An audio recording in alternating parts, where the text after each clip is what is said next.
They ignored the fact that you got chartered flights because of this girl. They ignored the fact that ratings were going through the roof because of this girl. Instead, they resented it because they said, yo, we were doing stuff long before Caitlin Clark got here, and y'all wasn't paying attention then. But now the young white girl comes along and y'all want to sit up there and shower all of this praise and all of this attention that was earned before she ever came along. The resentment is understandable, but it's not about Caitlin Clark. It's about what she represents. My point is, grow up. Just when it seemed like the WNBA was finally hitting its stride, ready to soar alongside Caitlin Clark's rise to sports stardom and major revenue, they stumbled. And that stumble? It's Caitlin Clark herself. The league's top draw and ratings powerhouse has now been sidelined with an injury. The Indiana Fever announced that star Caitlin Clark will be out at least 2 weeks with a left quad strain. Clark reported some pain in her leg Saturday after the team's loss to the New York Liberty. She subsequently underwent an MRI and was diagnosed with the strain on Monday. Now, basketball fans are in full meltdown. Talk shows are going haywire, and Stephen A. Smith? He's practically floating in outrage. Angry at the WNBA, Commissioner Kathy Engelbert, and especially at Angel Reese, who still seems to think the spotlight is on her too. If you're on Stephen Yes' side, drop baby goat over baby giraffe in the comments. Last season, Clark was the WNBA Rookie of the Year and made first team All-WNBA. This season, after 4 games, she's putting up 19 points per game and leading the league with 9.3 assists. Honestly, though, I could care less about the stats. We already know she's an exceptional player. Her talent speaks for itself. Unfortunately, though, the celebration in the WNBA, it was cut short yesterday afternoon as WNBA players learned the harsh lesson: be careful what you wish for. Headline at the New York Post: Caitlin Clark sidelined with Indiana Felines announcing shock injury. Keyword: shock. This injury was shocking, but not for reasons that you may think. She's truly one of a kind. What really caught my attention, though, was a tweet someone sent me earlier today, and I want to share it with you all. Bring that tweet up so everyone can see. The question is, can the WNBA survive while Caitlin Clark is out? Clark, the player who turned women's basketball from something only your overly competitive cousin cared about into must-watch TV, is sidelined with a quad strain for at least 2 weeks. That's too long. Clark-free weeks where the league will try to act like everything's fine, even as the actual product crumbles faster than Angel Reese attempting a layup. Imagine the league's biggest star sitting on the bench in street clothes while TV ratings plummet like a rock in a kiddie pool. Fanatics also reported a 100% increase in sales for WNBA specific merchandise. It started with Caitlin Clark. And so now that we know all of this, and we've known that for months, now we get to turn around and look and see what exactly is it that the league will do knowing that she's out for the next 2 weeks. I'm not saying I know for sure what's going to happen, but I have an idea. Unsurprisingly, the first person to completely lose it over this was Stephen A. Smith. ESPN's ultimate hype man didn't just comment. He went full DEFCON 1. While other voices in the league offered polite, nonchalant takes, Stephen A. came in like a human Molotov, blasting every poor decision and misguided opinion that led to this moment. And let's be real, someone had to call it out. Everyone else is out here whispering sweet nothings, pretending Caitlin isn't the reason their paychecks actually cleared.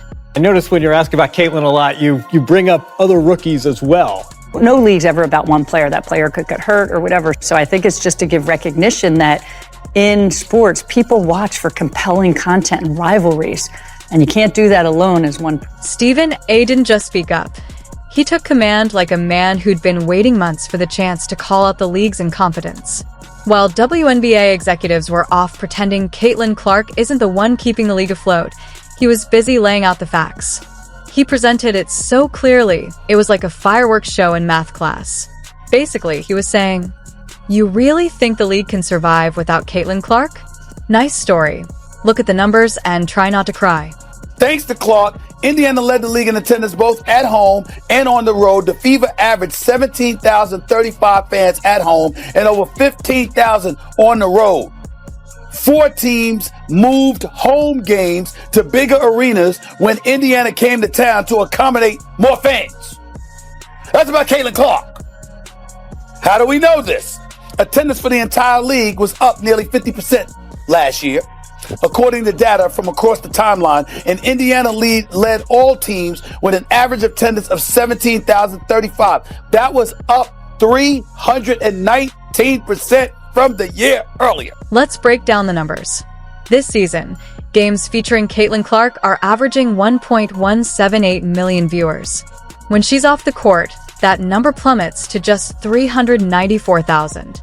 This isn't a small dip, it's a full-on cliff dive, a threefold drop in viewership.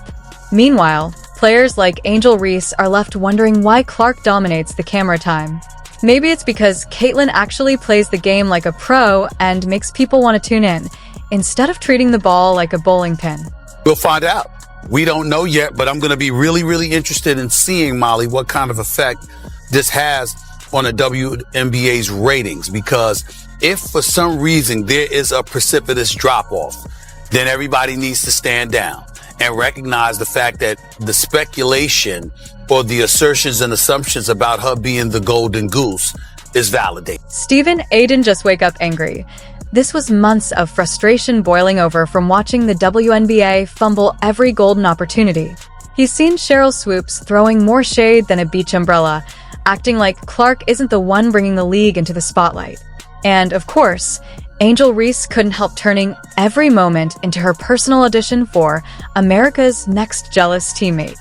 Ask me about Caitlin. If you're going to break a record, to me, if it's legitimate, you have to break that record in the same amount of time that that player set it. Okay. Right?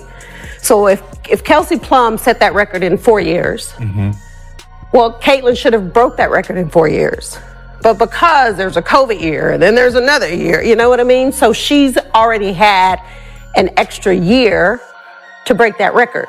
So is it truly a broken record? He even dropped some classic wisdom.